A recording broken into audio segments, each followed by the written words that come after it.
synes egentlig fingerspilling veldig kult. Jeg skulle gjerne vært flinkere på det. Ja, du får klippe den der litt, for det lenge. For langt? Helvete da! Hva skjer? Nei, nå vil Charissa, altså hun som eier det bygget vi skal ha utested i. Altså, nå vil hun at vi skal begynne å betale forskudd på leien da. Nei. Ja, vi måtte utsette åpningen. Og vi hadde en avtale med at vi skulle ikke betale noe før vi faktisk åpnet, og i bytte mot at vi pusset opp gratis. Du skal ikke ta deg en liten pause da.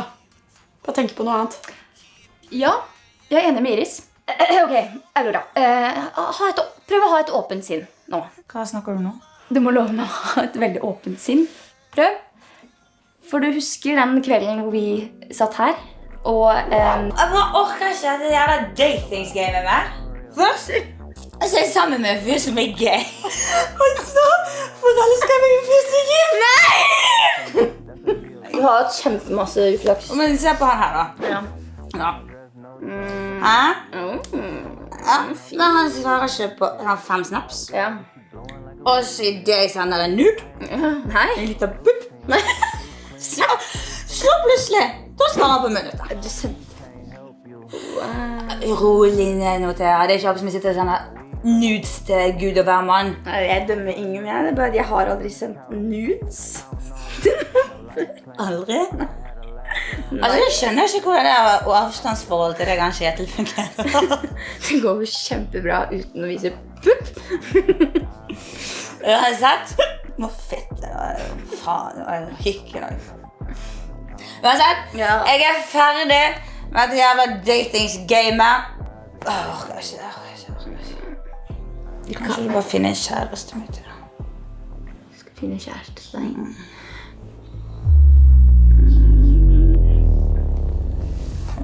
Jeg skal hjelpe deg. Jeg skal finne kjæreste til deg.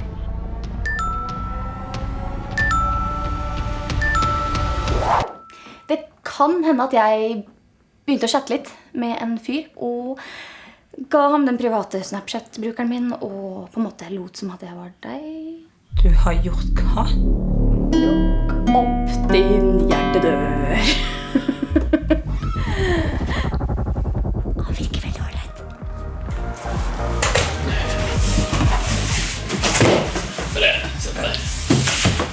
Det er pusset opp dassen på kontoret da. Ja, det var det på tide. Etter det du og hun dama gjorde der på sommerfesten i fjor. Eller hva er det vel? Det er ikke noen kommentar til. Men du savner ikke kontoret da? Å bli sjefa rundt av følgene mine hver dag. Nei, altså. Men du må love meg noe øl når klubben åpner. Ja, lett. Men det er her du og Ruben skal bo? Ja, det er ikke svært akkurat. Nei, men herregud, det går jo fint det. Altså, dere jobber jo mer eller mindre med samme greie, sant? Så har du noen å kaste ballen. Ja, det er sant.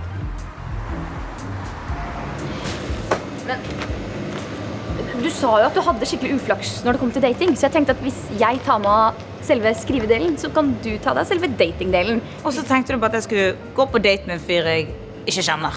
Det her må faktisk ut på Insta. Nei, du slutt da. Slutt da! Nei, det der er ikke gøy. Det er veldig gøy. Så skal du bare ditche han etter 2 uker med jævlig god stemning. Altså, dere er der. Samtalen bare flyter. Det er du som har snakket med han i 2 uker, det er jo ikke meg. Samme det da. Å nei, så trist. Der fikk jeg plutselig en ny avtale. Ja, så skal du bare ditche Torstein og da bare gå på en annen date. Jeg synes det er dårlig stil. Ja, vet du hva, da får Torstein finne seg en annen date. Jeg har faktisk avtale nå med Kristin og Yvonne. Altså, jeg tror ikke vi har møttes på sånn årevis. Ja, var ikke det de fra BI? Jo. Altså, vi ble jo en liten sånn gründergjeng, og Kristin åpnet sin egen butikk. Og så vet vi hvordan det gikk med meg og Yvonne da. Ja. Så nå skal du faktisk møte Yvonne igjen. Det blir jo litt spennende. Jeg kan si en ting. Jeg imponerer ikke Frognerfrøken i denne saccosekken her. Men da bare sier jeg fra til Torstein at du ikke kan. Ja, du fikser det. Du finner ut av det. Yes. Nei, nei, Jo. nei. Slutt. Det er gøy! Det er uthenging. Det er så gøy! Neste lørdag, hva skal du da?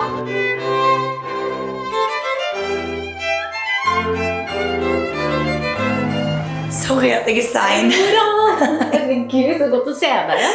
Jeg ligger så. Ja. Hei. Ja, alt for lenge siden sist, altså. Ja, den Paris-turen min ble jo bare forlenget, så vi nesten bare bodde der til slutt. Men nå er dere tilbake igjen, altså. For godt. Aksel også, liksom. faktisk, så Nei, herregud. Skal dere gifte dere? Ja. Ja, nå var det min tur. Ja, har dere satt noen dato, eller? Ja, om en måned, faktisk. Oi, det var fort. Ja, jeg vet. Men vil man, så vil man, tenker jeg. Og midt oppi det hele så kjente jeg bare at jeg savnet dere to, da.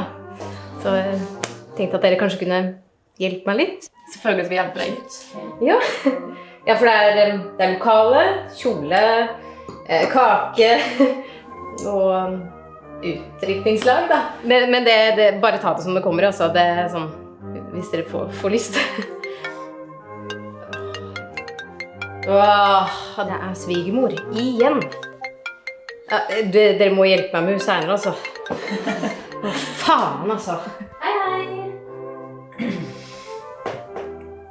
Jeg fryktet at det skulle bli litt kleint i dag, jeg. Ja? Ja, men bare med alt som har skjedd. Men det er litt deilig at det går så fint. Et lite hint er også, bare fordi at det ikke blir snakket om, så betyr ikke at det er fint. Det betyr bare at det er så jævlig at man har ikke tatt stilling til det. Sånn, da var jeg deres igjen. Ja, men det er perfekt for Nille. Tusen takk. Supert. Men kan vi ikke bare si det sånn da, at da tar jeg og Petra de 2 første TikTokene, Ja. og så tar du og jeg den 3., for eksempel. Ja, det er heller det. Ja. Dere har allerede filmet en. Ja, du, jeg airdropper den til deg nå, og så kan du se litt av stilen vår. Det er supert. Men jo, det var det jeg skulle spørre deg om. Kunne du funnet noe bedre musikk? Vi trenger noe som trender litt mer enn det vi fant. Ja, det kan jeg gjøre. Takk. Men Thea, jeg bare hørte av en felles kompis, det med deg og Kjetil. Lurte på om det gikk fint. Nå henger jeg ikke helt med. Meg og Kjetil. At dere har gjort det slutt. Ja, ikke sant. Ja, men sorry, det er ikke meningen å snoke. Det går helt fint. Ikke tenk på det. Og jeg har ikke tro på de kjærlighetsgreiene uansett, så... Du er så ung, og så har du mistet troen på kjærligheten. Det er trist, Kevin. Er det ikke litt oppskrytt, da? At man må finne seg en person som man skal leve resten av livet sammen med, liksom. Jo, jeg har ikke tenkt på det sånn før, men... Nei, ja, sorry. Men vi skal ikke bare stikke til Iris med de musikkgreiene i studio? Nei, vet du hva? Det tror jeg ikke er så veldig lurt. Fordi jeg gikk forbi i stad, og hun har det ikke så veldig bra akkurat nå.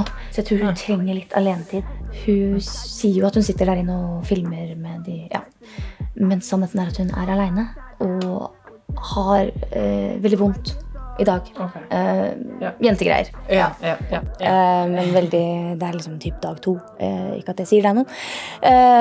Det siste hun trenger å få vite noe om, på en måte, nå som hun er der nede, er meg og Kjetil. Jeg tror hun kommer til å bli veldig lei seg. Ok. Du trenger kanskje ikke å vite noe om det Nei. nå. Det er litt dårlig timing. Trenger ikke å strø noe salt i såret der, på en måte. Jeg skjønner det. Ja, så musikk, hvis du kan ta deg av det. Ja, det er null stress. Takk. Men fortell da, hva driver dere med nå? Nei, etter at jeg gikk ut av kafébusinessen med Yvonne, jeg tok jo klamydien i ekteskapet hennes, tross alt, så har meg og vennene mine bestemt oss for at vi skal åpne en nattklubb. Hvor? Sa han noe feil? Neida, det går fint. Det var jo sikkert ikke fint å få klamydia, men... ja, Vet du hva? Vi har faktisk bare kommet mye sterkere ut av dette her. Meg og Mikael har det faktisk veldig bra nå. Mye bedre. Wow, det er jo kjempebra da. Ikke at man må være i et forhold for å ha det bra da. Det er jo ganske fint å være fri og frank også, som man sier. Ja, men jeg er i et forhold, jeg også. Er du det? Han heter Torstein. Vi skal møtes etterpå, faktisk, så... Ja, hvor da? Vi er på en park. Hvilken park da? Vet dere hva? Dette her synes jeg var skikkelig hyggelig, altså. Husker dere hvor gærne vi pleide å være før, eller? Men nå er vi så voksne, alle tre, gitt. Oi, ja, der maten. Det var right on time.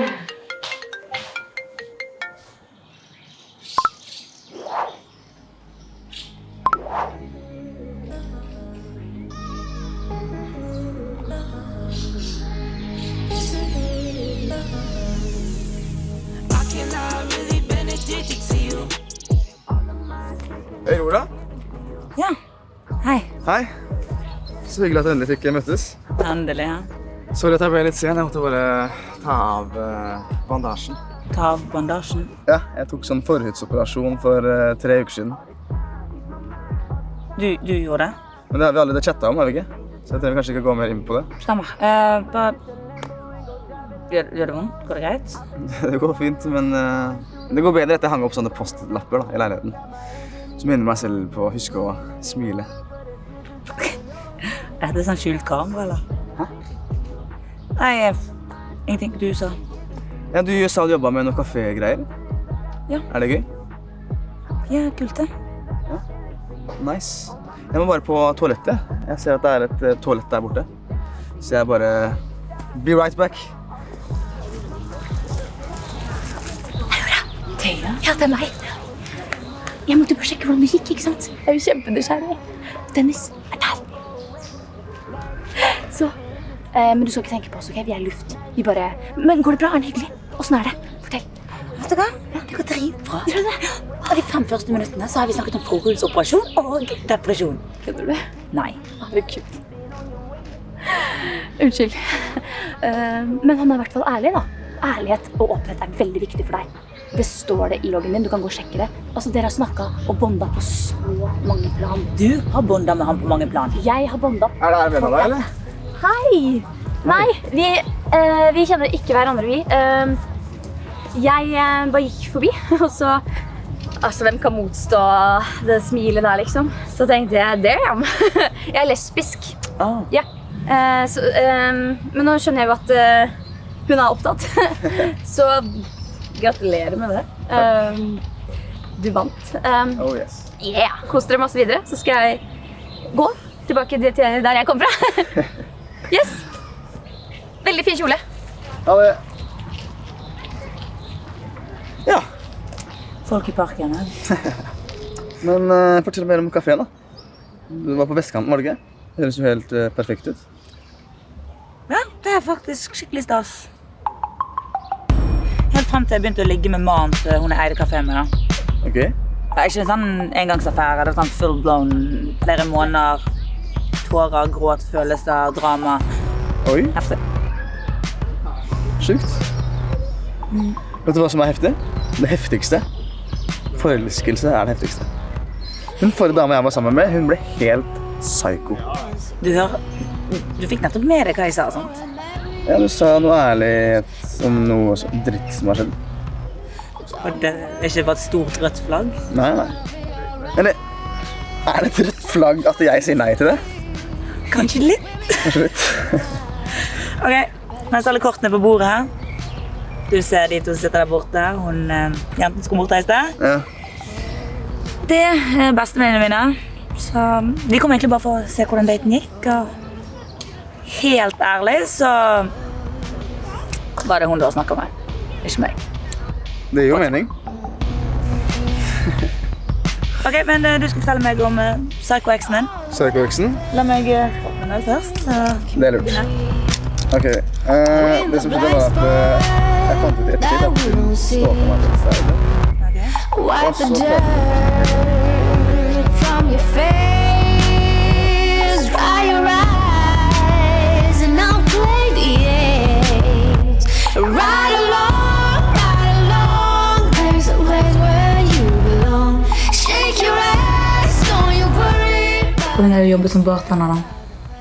Det er kult, det. Det skjer jo mye. Mye action. Jeg bor sammen med hun Thea som du møtte i parken, og så broren min, Erik. Har du og broren din et godt forhold? Nei, det er en lang historie.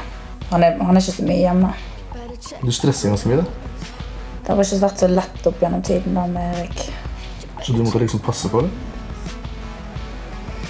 Det var for ikke rom for at jeg kunne gjøre så mye feil da, kan vi se. Jeg tror du trenger litt tid for deg selv. Bare stresse ned. Ja, så han har hjulpet meg greit på vei med det da. Stresse ned. Fint at det har gått for noe, da. If it's goodbye, well, don't miss up. Head up high, come on, wave your flag.